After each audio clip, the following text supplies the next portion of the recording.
तुमची सर्वांची भाषा मी आज ऐकतोय का कुणाचा एन्काउंटर आणि कुणाचा काय, हे अशा गोष्टी नाही आहेत. एक तर पोलीस प्रशासन CID हे अतिशय व्यवस्थितपणानं तपास करते.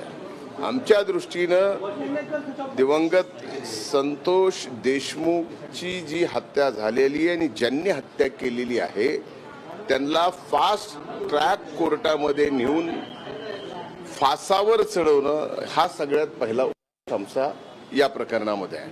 त्यामुळे कुणी काय बोलावं आणि कुणाचा काय होणार आणि काय नाही याला काही अर्थ नाही. मुळात एक मुळामध्ये या प्रकरणात या ठिकाणी फास्ट ट्रॅकमध्ये गेलं पाहिजे ही मागणी मी पहिल्यांदा केली आणि ही नागपूरच्या अधिवेशनात केली.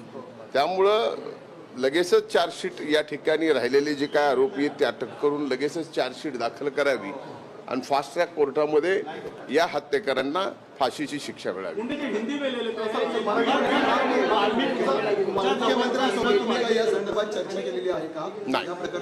नाही.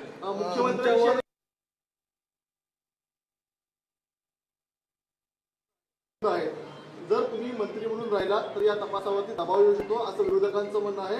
त्यामुळे तुम्हाला मंत्रिमंडळातून बाहेर काढा अशी त्यांची मागणी आहे. त्या मागणीकडे कसं पाहता? एक लक्षात घ्या, म्हणूनच हा तपास CID कडे दिलेला आहे. हा तपास न्यायालयीन पण होणार आहे. त्यामुळं त्या तपासाशी कुठल्याही प्रकारचा प्रभाव मी मंत्री म्हणून राहून होऊ शकत नाही. म्हणूनच या ठिकाणी CID आपण पाहतोय आताची ही महत्त्वाची